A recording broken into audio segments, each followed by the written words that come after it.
we will be promoting CrossCourt's new business. Yeah. It's the cross court.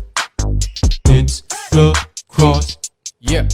Yo, what's up guys? Your boy Jewel, Mr. CrossCourt himself, and this is TheCrossNarrative. So, wala muna tayong eco-content ngayon na basketball highlights or yung usual natin na content sa The CrossCourt. Pero in this CrossNarrative, we will be promoting CrossCourt's new business, which is MJ2K Console Play Center located at Ponciano Street in front of Multitest. So, we will be having our soft opening soon. So, sa ngayon kay naglilinis lang kami dito. We are setting up yung TV and we will be open to public. So nung last August, I had an idea on opening a console play center. So I capitalized sa sale dun sa SM.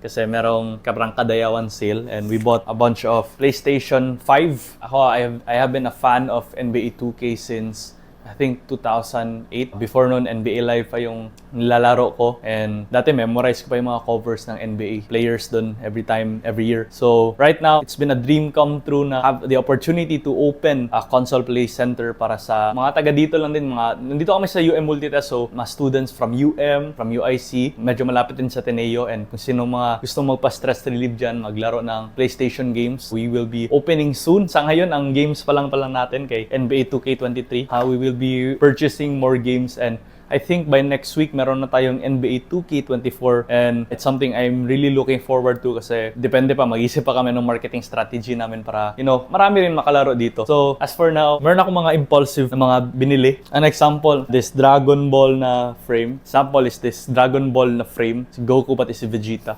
So, sa ngayon kay parang wala pa akong Dragon Ball na games. Wow, you are just the Grand Central Station of disappointment, aren't you? So, gusto ko siya. I think na good design siya para sa studio. Also, I have ordered some basketball-related frames so para at least ma-inline din siya sa pangalan na MJ2K Console Play Center. So, the reason why MJ2K is the name of this Console Play Center is because parang maraming gi-reject na gi-propose ko na names like something like game something. So, sabi ng bawal daw ang word na game. Tapos like sabi ko, like in-inline ko siya with CrossCourt.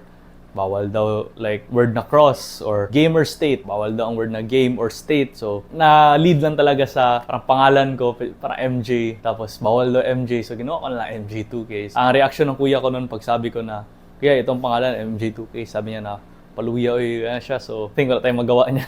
Yan na talaga ang pangalan and more controllers kaya para at least meron tayong mga multiplayer action dito. I think sa first few days kay puro NBA mo na aking ma-provide na games. Pero hopefully, we will be adding more games and kulang pa kami ng sofa. So, I think na meron kaming i-add na mga seats depending pa sa budget. Also, like I said, this has been a dream come true. I'm really looking forward to this. Please support MJ2K by following the page. Siguro kung makadaan kayo dito kay better and have some fun playing NBA 2K or any other games na madagdag pa namin. Slowly na namin binibuild yung business na to. Like, we will be putting a sign outside Minute Burger doon banda. Not a sponsor. Pero doon banda sa may Minute Burger kay maglagay kami ng sign MJ2K kung saan papasok.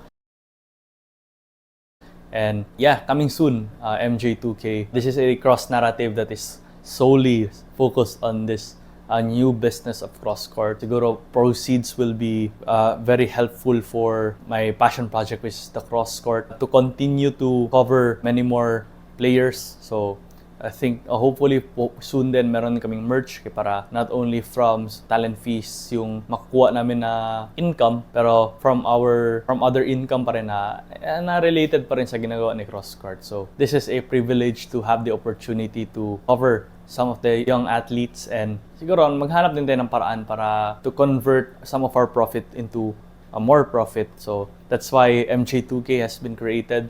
Itong studio namin /office ngayon play center. So watch out MJ2K. So if ever daan kayo dito. And maraming salamat. And as always, my name is Jewel Evangelio, Mr. CrossCourt himself. And this is The Cross Narrative.